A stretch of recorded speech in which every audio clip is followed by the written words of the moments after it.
Selamat datang di channel Zimar Imam. Sembari mendengarkan tinggalkan like dan komentarnya bosku. Jangan lupa pasang headset kalian. Siapkan kopi dan camilan. Lupakan pahitnya kehidupan. Mari kita dengarkan sambil rebahan. Bab 76. Ketika Yanrong pergi ke kantor Min Feng, dia melihat Chen Hao menyiapkan beberapa dokumen. Chen Hao, apa yang kamu lakukan di sini? Di mana Kakak Feng? Nona Yan. Chen Hao mengangguk pada Yanrong. Bos ada di dalam ruangan. Apakah ada yang ingin Anda bicarakan dengannya? Yanrong tersenyum dan menggelengkan kepalanya. Tidak ada, aku memerlukan dokumen yang kukirimkan kepadanya beberapa waktu lalu. Dokumen apa? Haruskah aku membantumu menemukannya? Tidak perlu, aku bisa mengaturnya. Apakah kamu yakin? Haruskah aku meminta Rui membantumu? Tidak, maksudku Rui sedang sibuk dengan sesuatu. Jangan khawatir, aku bisa melakukannya sendiri. Bagaimana denganmu? Apakah kamu butuh bantuan? Kemana kamu membawa folder-folder itu? Yanrong mencoba mengambil beberapa folder yang ada di atas meja. Terima kasih Nona Yan, tapi saya bisa membawanya. Bos sedang istirahat, jadi saya harus menyelesaikan ini di kantor saya. Oh, kalau begitu aku akan menutup pintunya setelah aku menemukan dokumen yang kubutuhkan. Rui tidak ada di mejanya. Aku akan mengunci pintunya nanti. Chen Hao tidak menemukan sesuatu yang salah. Dia sekali lagi mengangguk pada Yanrong dan membawa map itu menuju pintu. Saat Chen Hao pergi, Yanrong segera mengunci pintu. Dia memastikan tidak ada orang di luar ruangan sebelum dia menguncinya. Dia perlahan berjalan menuju kamar tidur mini dan menemukan Min Feng terbaring di tempat tidur nyenyak. Ketika Yanrong melihat wajah Min Feng yang tertidur, dia tidak bisa menahan diri untuk bergerak maju. Kakak Feng, Yanrong berbisik. Dia mengulurkan tangannya dan membelai wajahnya. Dia perlahan menelusuri hidung, mulut, alis, mata dan pipinya dengan tangannya. Kakak Feng, Yanrong ada di sini. Yanrong ada di sini untukmu. Kakak Feng, kenapa? Kenapa kamu tidak melihatku? Kenapa? Yanrong perlahan merangkak di tempat tidur. Dia meletakkan tubuhnya di atasnya. Dia mengambil napas dalam-dalam dan menghirup aromanya. Ah, aroma Kakak Feng, panasnya Kakak Feng, Kakak Feng. Kakak Feng, aku menginginkanmu, aku ingin kamu di dalam diriku. Yanrong mencondongkan tubuh ke lehernya dan menciumnya dengan keras. Dia menghisap dan menghisap sampai dia bisa merasakan bahwa Min Feng mulai bangun. Dia segera mencium bibirnya. Saat dia merasakan Min Feng memeluk pinggangnya dan membalas ciumannya, hati Yanrong hampir keluar dari sangkarnya. Dia sangat mencintaiku. Aku tahu itu. Dia mencintaiku dan bukan wanita jalang itu. Yanrong mengerang ketika dia merasa Min Feng mulai ereksi. Dia begitu asyik menciumnya sehingga dia tidak menyadari bahwa Min Feng menjadi kaku. Tiba-tiba, dia merasa didorong keluar dari tempat tidur. Kekuatannya begitu besar sehingga dia terjatuh ke lantai dan kepalanya terbentur lemari. Ah! Dia tidak bisa menahan diri untuk tidak berteriak ketika dia merasakan sakit yang menyengat di bagian belakang kepalanya. Sialan! Yanrong mengangkat kepalanya dan melihat Kakak Feng menyeka bibirnya berulang kali sambil memelototinya. Dia hanya bisa menatapnya dengan bodoh ketika dia mencoba berdiri. Kenapa, neraka, ada, kamu, di sini? Min Feng meraung. Yanrong merasa seperti dia ditampar ribuan kali. Didorong oleh orang yang dia cintai, dia tidak bisa menahan tangis. Kakak Feng. Dia mencoba menyentuhnya tetapi dia melangkah mundur seolah dia benci disentuh olehnya. Min Feng memelototinya dan berkata, Nona Yan, sepertinya kamu sedang tidak waras. Jika kamu tidak bisa memisahkan pekerjaanmu dari keinginan pribadimu, aku sarankan kamu mengambil barang-barangmu dan segera mengundurkan diri. Yanrong merasa seperti sedang sekarat. Air mata terlihat mengalir di pipinya.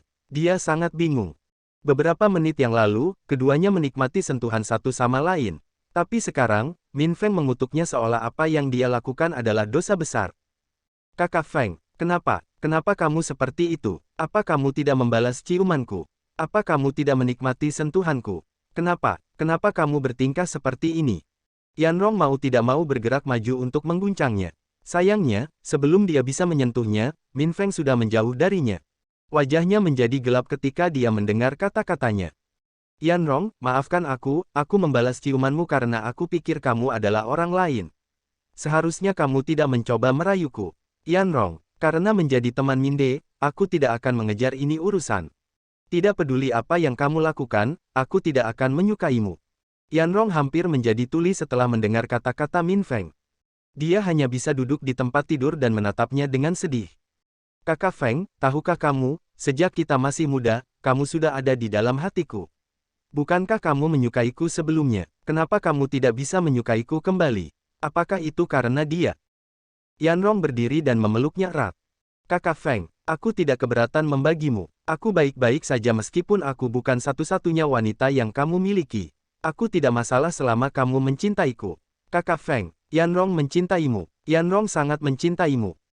Min Feng mencoba mendorongnya tetapi dia menempel seperti pelindian. Cukup. Min Feng menggunakan seluruh kekuatannya untuk mendorongnya. Yanrong jatuh ke lantai. Min Feng ingin mencekiknya tetapi dia mengendalikan dirinya. Tidak pernah seumur hidup ini aku akan jatuh cinta pada wanita sepertimu. Nona Yan, bahkan jika kamu menari telanjang di depanku, aku tidak akan melirikmu untuk kedua kalinya. Jangan menguji kesabaranku. Bahkan jika kamu adalah wanita terakhir di bumi, aku, Min Feng, tidak akan pernah menjadikanmu sebagai wanitaku. Ingatlah itu. Min Feng membanting pintu setelah keluar dari kamar. Yanrong hanya bisa menangis sambil memeluk lututnya. Kakak Feng, kenapa kamu tidak melihatku? Kenapa kamu tidak mencintaiku? Apakah karena perempuan jalang itu? Hahaha, benar, itu karena itu jalang. Jika aku membunuhnya, dia tidak akan lagi menghalangi cinta kita satu sama lain, benar sekali. Pelacur itu harus mati, dia harus mati agar kakak Feng bisa mencintaiku. Bab 77. Setelah Yanrong menangis selama 1 jam, dia berdiri dan pergi keluar. Matanya masih merah karena menangis. Ketika dia melewati meja depan, dia melihat sekretaris Min Feng, Rui, masih belum ada di mejanya. Itu lebih baik untuknya. Dia tidak ingin orang lain melihatnya seperti ini. Yanrong pergi ke kantornya dan mengambil tasnya. Ketika dia pergi, dia tidak kembali ke tempatnya tetapi dia mengemudikan mobilnya menuju laut terdekat. Ketika dia tiba, tidak ada satu jiwa pun yang hadir. Dia duduk di pasir dan menggambar hati. Di dalamnya ada namanya dan nama Min Feng. Kakak Feng. Yanrong berbisik. Kapan itu? Kapan dia jatuh cinta pada kakak Fengnya? Yanrong mencoba mengingat semuanya. Dia berusia 7 tahun ketika pertama kali melihat Min Feng. Tahun itu, kakeknya mengunjungi rumah leluhur Lu. Kakeknya sedang sibuk berbicara dengan ketua tua Lu, jadi dia berlari menuju taman. Ketika dia tiba, dia melihat Minde sedang duduk di atas rumput. Dia memelototinya dan dengan arogan berkata, "Siapa kamu? Jika ingin tinggal di sini, kamu harus membayar biaya masuk." Dia meringis dan membalasnya. Kenapa aku harus bayar? Anak beringus sepertimu pasti bukan pemilik taman ini." Dia dan Minde berdebat selama hampir setengah hari ketika suara malaikat berbicara. "Minde, jangan berkelahi dengan perempuan. Kamu laki-laki. Kamu tidak boleh menindas perempuan. Kamu harus menghargai perempuan."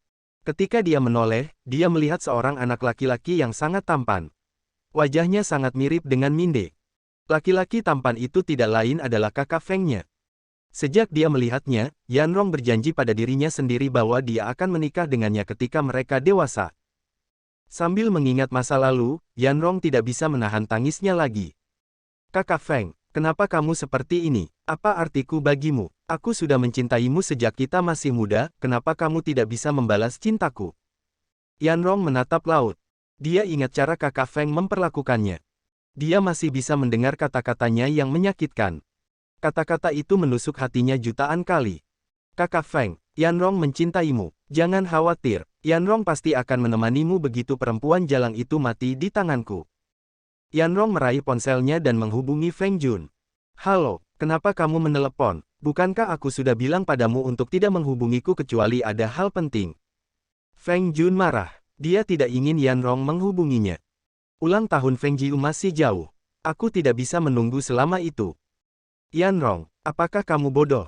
Kamu akan menghancurkan semua rencana kami karena kebodohanmu." Yanrong mencibir. "Feng Jun, biarkan aku memberitahumu ini. Aku, Yanrong, adalah satu-satunya yang bisa kamu andalkan. Jika kamu tidak bisa bekerja sama denganku, maka akhiri saja semuanya. Itu bukan masalah besar bagiku. Aku bisa membunuhnya sendiri jika aku mau, tapi, bisakah kamu membunuh Feng Jiu sendiri?" Feng Jun terdiam. "Aku tahu kami sudah merencanakan untuk mogok di hari ulang tahunnya tapi aku sadar aku tidak bisa menunggu selama itu. Jangan khawatir, rencanaku tidak akan membunuhnya. Aku hanya ingin mempermalukannya. Aku ingin menunjukkan kepada dunia betapa menjijikannya Feng perempuan jalang itu. Beberapa hari kemudian, akan ada acara amal. Banyak pengusaha dan orang terkemuka lainnya akan hadir. Saya ingin Anda memastikan bahwa dia akan menghadiri acara tersebut sebagai perwakilan perusahaan Anda. Apa yang kamu inginkan agak sulit. Feng Jiu tidak pernah berpartisipasi dalam acara apapun sejak dia menjadi CEO. Dia penyendiri dan tidak ingin bergaul dengan orang lain. Yanrong mendengus. Dia pintar untuk tidak menghadiri acara apapun dalam beberapa tahun terakhir ini. Memiliki wajah seperti dia, aku yakin dia akan diam saja. Tak seorang pun akan mau bicara untuk mendengar. Dia jauh lebih rendah dan wajahnya biasa-biasa saja. Itulah alasan mengapa saya ingin dia menghadiri acara amal mendatang. Saya ingin dia dipermalukan di depan orang-orang itu. Jangan khawatir, saya akan merencanakan segalanya. Pastikan saja Feng Jalang itu ada di sana. Tetapi, tidak ada, tetapi. Yanrong tidak memberi Feng Jun kesempatan untuk berbicara sebelum memutuskan panggilan telepon. Yanrong tertawa dan memutar nomor Xiao Mei. Yanrong hampir melempar teleponnya ketika Xiao Mei tidak menjawab panggilannya. Dia dengan frustrasi menendang pasir dan memutar ulang nomornya. Halo. Yanrong terkejut. Panggilannya dijawab oleh suara seorang pria. Yanrong merasa suara itu sangat familiar. Dia tidak bisa begitu saja menentukan siapa tetapi dia sangat yakin bahwa dia mengenal pemiliknya. Halo. Suaranya sedikit tidak sabar. Yanrong terbatuk dan menjawab. Hai, apakah ini ponsel Xiao Mei? Di mana dia? Dia sudah tertidur. Oh, bolehkah aku tahu siapa kamu? Yanrong ingin tahu siapa yang berbicara di seberang sana. Yanrong masih berpikir keras ketika wajah Minde tiba-tiba muncul di benaknya. Dia tiba-tiba merasa takut. Petik 2 titik. Aku pasangan tinggalnya. Yanrong menghela napas. Tidak mungkin pria itu adalah Minde. Ketika Yanrong mendengar pria itu menyebut dirinya sebagai pasangan tinggal Xiao Mei, dia langsung mencoret gagasan bahwa dia adalah Minde. Minde membenci wanita. Satu-satunya pengecualian adalah dirinya sendiri. Yanrong mengetahui karakter asli Minde. Jika pria itu adalah Minde dan dia mengetahui bahwa dia merencanakan sesuatu yang jahat terhadap Xiao Mei, dia pasti akan membunuhnya tanpa berpikir 2 kali. Untungnya, itu hanya seorang pria dengan suara yang mirip dengannya. Bisakah kamu memberitahu Xiao Mei untuk meneleponku kembali besok? Aku akan melakukannya. Terima kasih. Saat Yanrong mengakhiri panggilan, dia tertawa keras. Xiao Mei, sayang sekali kamu mempunyai teman seperti itu Feng Jalang. Aku tidak ingin menyakitimu tetapi aku membutuhkanmu untuk rencanaku. Xiao Mei, jangan mengecewakanku. Yanrong tertawa dan tertawa. Xiao Mei, kamu adalah bidak catur yang sangat berharga. Memang, kamu tidak boleh mengecewakanku. Bab 78. Setelah Min Feng meninggalkan kantor, dia segera pulang. Dia terus-menerus mengutuk Yanrong karena mencoba merayunya.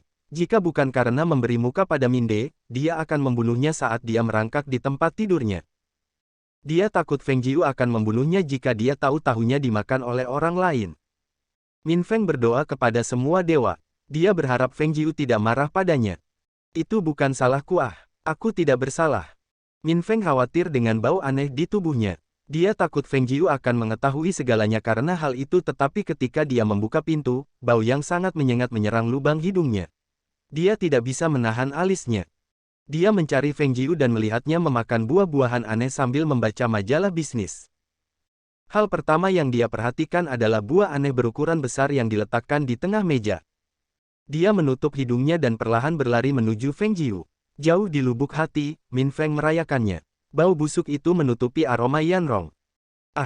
Kamu kembali. Bagaimana harimu? Feng Jiu berdiri. Dia ingin mencium pipi Min Feng tetapi dia segera mundur selangkah. Kamu bau. Min Feng mencubit hidungnya seolah mengatakan padanya bahwa dia tidak menyukai bau mulutnya. Min Feng sebenarnya tidak mempermasalahkan bau yang menyengat itu tapi dia menggunakannya sebagai alasan agar dia bisa menghindari Feng Jiu. Dia berhati-hati. Lebih baik aman daripada menyesal. Min Feng dalam hati mengangguk. Parfum Yanrong masih melekat padanya. Dia harus mandi dulu dan gosok gigi. Feng Jiu cemberut ketika dia melihat dia menghindarinya. Apa yang, bau, dasar pemilih makanan, ini durian, enak sekali, kamu mau coba, ada juga buah naga, melon tanduk, dan nangka. Kamu suka yang mana? Min Feng menggelengkan kepalanya. Aku mau mandi dulu. Jangan makan sampai kenyang. Kamu harus makan malam ya. Oke. Min Feng segera pergi. Dia tidak melihat seringai nakal di wajah Feng Jiu. Dia segera keluar dari pandangan Feng Jiu dan berlari seperti sedang dikejar setan. Setelah dia tiba di dalam kamar mereka, Min Feng tanpa basa-basi menanggalkan pakaiannya dan berjalan menuju kamar mandi. Saat dia membuka pancuran, jantungnya yang berdebar kencang akhirnya menjadi tenang. Ketika dia mengingat sentuhan Yanrong, dia tidak bisa menahan diri untuk tidak meringis. Bagaikan gadis perawan yang dinajiskan oleh pencuri bunga, Min Feng menggosok dirinya hingga kulitnya terkelupas. Setelah mandi, dia pergi ke wastafel untuk menyikat gigi. Saat dia meremas pasta gigi, tanpa sadar dia melirik ke cermin di depannya. Matanya terbelalak saat melihat titik merah yang sangat besar di lehernya seperti ada yang menyedot area itu berulang kali. Sialan neraka. Dia tidak bisa menahan diri untuk tidak mengutuk.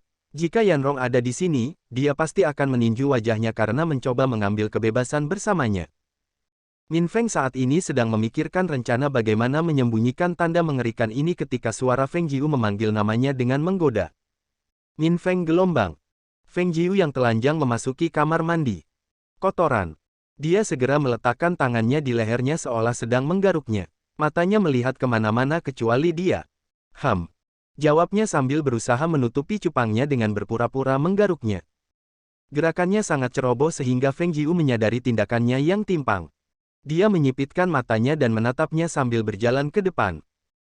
Min Feng bisa merasakan tubuhnya bergetar sangat keras. Apa yang kamu lakukan? Kenapa kamu menggaruk lehermu?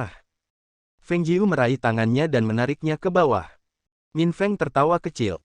Hahaha, bukan apa-apa, ada serangga yang menggigitku. Feng Jiu menyeringai jahat, matanya menatap tajam ke arahnya. Seekor serangga, oh, serangga yang sangat besar bahkan lebih besar dari cupang yang kuberikan padamu. Min Feng memucat, dia tahu, dia tidak bisa lagi menyembunyikan semuanya. Istri, aku tidak bersalah Suami ini tidak bersalah. Feng Jiu tidak mendengarkan permohonannya, dia menarik jubah mandi dan membungkusnya di tubuhnya. Dia berbalik dan berjalan keluar begitu cepat sehingga dia keluar dari kamar mandi dalam sekejap. Min Feng terpaku di lantai setelah dia melihat reaksi Feng Jiu. Butuh 1 menit baginya untuk mengumpulkan keberaniannya. Ketika dia keluar dari kamar mandi, Feng Jiu masih mengenakan jubah mandi. Dia berada di tempat tidur sambil menyilangkan tangan di dada. Istri. Sebelum Min Feng menyelesaikan kata-katanya, pintu terbuka. Seorang pelayan membawa piring besar dan meletakkannya di atas meja. Dia segera membungkuk dan meninggalkan ruangan. Ketika Min Feng melihat barang di piring, dia tidak bisa menahan tangisnya dalam hati. Itu buah bau yang disebut durian. Piringnya penuh dengan kulit durian. Istri, kenapa benda itu ada di sini? Min Feng bisa merasakan firasat buruk di hatinya. Feng Jiu menyentuh kulit durian dan tertawa jahat saat merasakan ketajamannya. Min Feng, sepertinya wanita ini sangat lunak padamu Min Feng segera berlari dan berlutut di depannya. Istri, tolong dengarkan suami ini. Suami ini tidak bersalah. Tidak bersalah. Lu, Min Feng. Aku sudah memaafkanmu sekali. Katakan aku dengan jujur. Siapa yang memberimu tanda itu? Sepertinya berlutut di papan cuci adalah permainan anak-anak bagi Anda. Mengapa kamu tidak mencoba berlutut di atas kulit durian ini? Min Feng hampir merendahkan diri di lantai. Istri, dengarkan suami ini. Suami ini hampir diperkosa beberapa waktu yang lalu. Suami ini melawan pelaku kejahatan dan berhasil mengalahkannya. Tubuh suami ini masih murni Feng Jiu terdiam. Dia menatap Min Feng, yang masih berlutut di lantai. Siapa itu? Ini Ye Yanrong. Istriku, tolong jangan marah pada suami ini. Min Feng memohon. Itu Yanrong lagi. Wajah Feng Jiu menjadi gelap setelah mendengar kata-kata Min Feng. Dia memelototinya dan mendengus. Aku tidak peduli, Lu Min Feng. Aku akan tetap menghukummu karena membiarkan dia menandai wilayahku, tapi karena bukan salahmu kalau kamu sangat tampan, aku akan mengurangi tingkat hukumanmu. Min Feng mengangguk dengan sungguh-sungguh. Suami ini akan menerima hukuman apapun, asal istri memaafkanku. Min Feng tidak menyangka bahwa hukuman Feng Jiu lebih buruk daripada berlutut di atas kulit durian. Ketika Feng Jiu melihat Min Feng mengangguk setuju, dia tersenyum.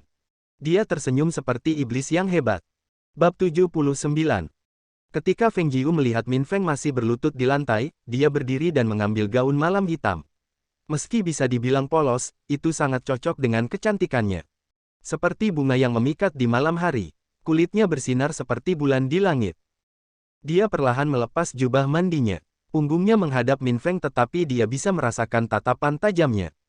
Hah, lihatlah sebanyak yang kamu mau, mari kita lihat apakah kamu bisa menahan siksaanku. Feng Jiu melirik Min Feng. Dia tidak peduli bahwa dia sekarang telanjang di hadapannya. Min Feng yang masih berlutut di lantai menarik napas tajam saat melihat tubuh telanjang Feng Jiu. Tidak peduli berapa kali pun mereka melakukannya, Feng Jiu masih bisa membuatnya gila. Sejak mengetahui Feng Jiu hamil, mereka hanya bisa melakukannya sekali saja. Hanya sekali selama berminggu-minggu. Persetan. Min Feng yang malang hanya bisa mengeluarkan air liur sambil melihat. Feng Jiu diam-diam tertawa saat melihat wajah Min Feng yang meneteskan air liur. Dia berpura-pura tidak melihat apapun. Seperti kura-kura, dia perlahan-lahan mendandani dirinya sendiri. Ketika dia selesai, Feng Jiu naik kembali ke tempat tidur dan menepuk sisi tubuhnya, memberi tanda pada Min Feng untuk datang. Mata Min Feng bersinar saat dia bergerak dengan cepat. Dalam beberapa detik, dia sudah berada di sampingnya. Istriku gelombang B, apakah kamu sudah memaafkan suami ini? Min Feng mau tidak mau menarik napas dalam-dalam. Aroma Feng Jiu selalu membuatnya tenang. Dia ingin mengubur dirinya di dalam dirinya dan mengendus aromanya sampai pagi. Sangat berbeda dengan aroma Yanrong yang membuatnya ingin muntah. Sayangnya, Min Feng masih tidak menyadari hukuman jahat Feng Jiu. Seperti anjing yang kepanasan, dia segera mencondongkan tubuh ke depan untuk mencium Feng Jiu tetapi Feng Jiu mendorongnya dan memberinya tatapan tajam. Apakah aku mengizinkanmu menyentuhku? Min Feng membeku. Dia memandangnya dengan menyedihkan. Mengupas. Suara Feng Jiu masih acuh tak acuh. Tangannya disilangkan di depan dada. Min Feng hanya bisa menghela nafas dan menanggalkan pakaiannya sendiri. Setelah selesai, tongkat perkasanya sudah keras dan tegak seperti pedang kuno yang siap ditebas dan ditusuk kapan saja. Ketika Feng Jiu melihat Min Feng sudah terangsang, dia tidak bisa menahan diri untuk tidak menelan ludahnya secara diam-diam. Bisakah dia melakukan ini? Akankah dia mampu melakukannya sampai akhir? Hormonnya mulai menjadi gila. Yang paling diinginkannya saat ini adalah mengangkanginya dan menelan permatanya. Guanya mulai sesak karena kegembiraan. Feng Jiu mengertakkan gigi dan memaksakan keinginannya turun.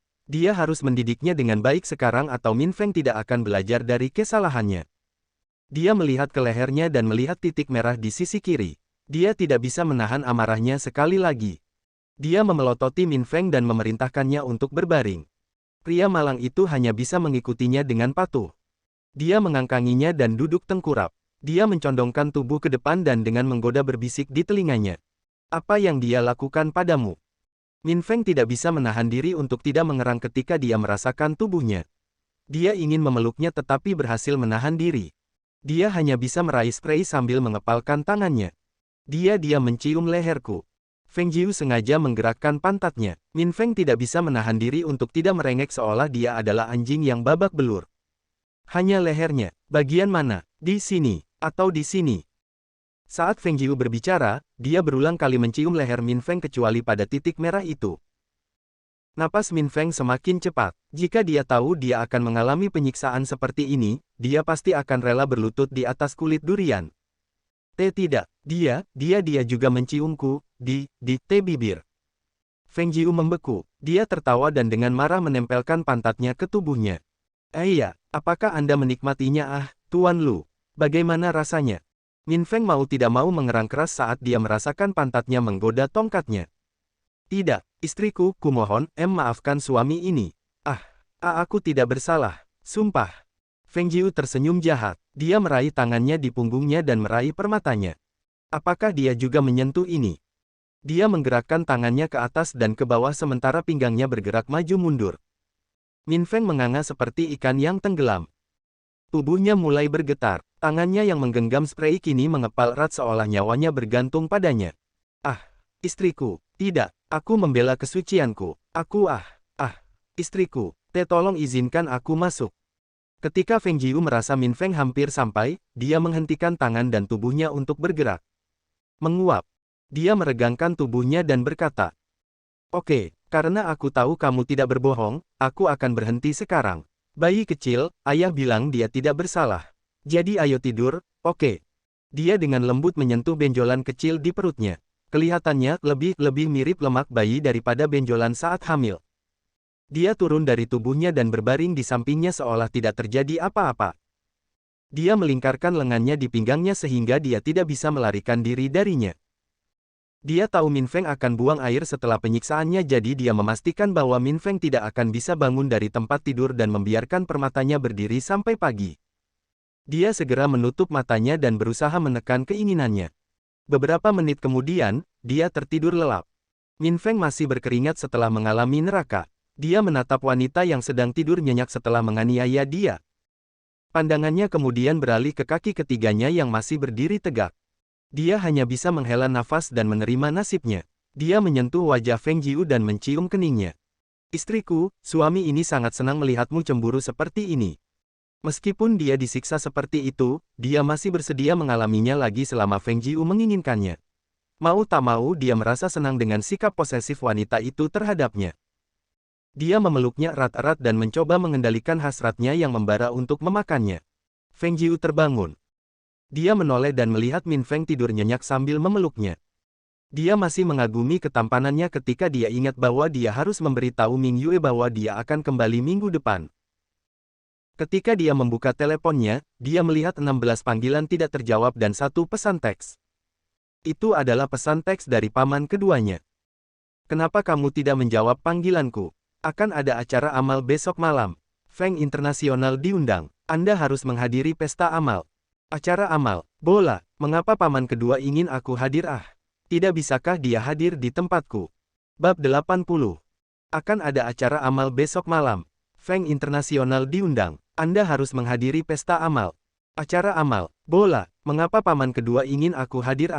Tidak bisakah dia hadir di tempatku? Feng Jiu masih sibuk berpikir ketika dia merasakan tangan Min Feng masuk ke dalam gaun malamnya dan menangkup salah satu payudaranya. Min Feng. Dia memelototinya sambil mencoba menarik tangannya.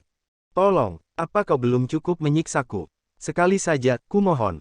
Feng Jiu mau tidak mau merasa bersalah. Itu jelas bukan kesalahannya tapi dia tetap menghukumnya alih-alih memujinya karena membela kemurniannya. Baik, sekali saja, tidak ada lagi yang kedua kalinya. Bayi kecil mungkin akan terluka. Asteris beberapa menit kemudian. Apakah kamu kura-kura? Lebih cepat. Lebih dalam. Lebih dalam. Di sana gelombang. Satu lagi, bayi kecil tidak apa-apa. Min Feng hampir muntah darah. Sepertinya istrinya semakin mesum dari hari ke hari.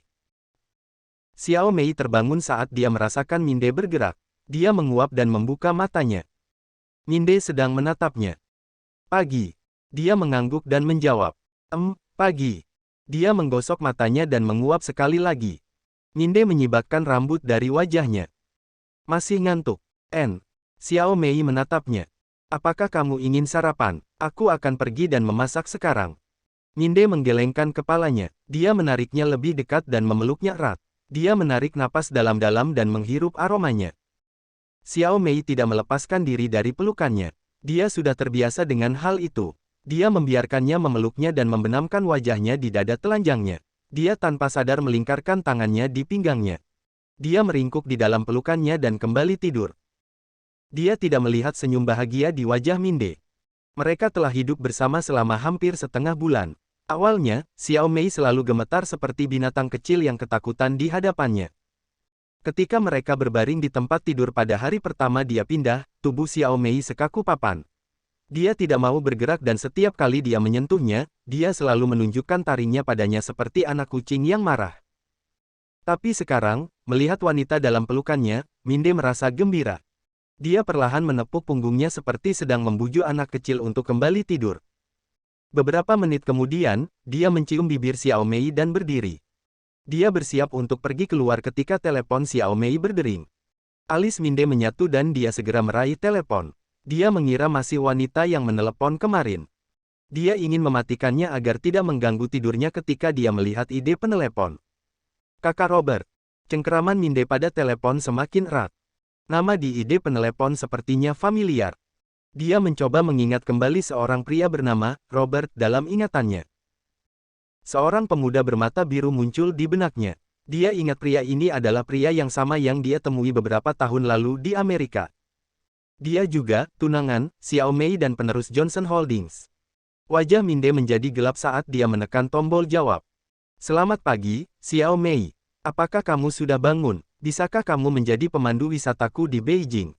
Aku ingin mengunjungi beberapa tempat. Apakah kamu ada waktu luang? Sebuah suara riang berbicara di ujung telepon. Dia masih tidur. Minde dengan acuh tak acuh memberitahunya. Robert memucat ketika mendengar suara seorang pria menjawab panggilannya. Apakah ini ponsel Xiao Mei? Ya. Bolehkah aku mengetahui di mana dia saat ini? Dia di sampingku, sedang tidur. Melalui telepon, Minde dapat mendengar sesuatu pecah. Halo. Iya, maafkan aku. Bolehkah aku mengetahui apa hubunganmu dengannya? Suara Robert bergetar ketika dia mencoba menenangkan dirinya. Dia dan aku tinggal bersama. Aku pasangan tinggalnya. Bang. Tut. Minde mendengar suara keras dan kemudian nada sibuk. Dia menyeringai sambil menatap ponsel Xiao Mei. Dia mengembalikannya ke meja dan keluar dari kamar.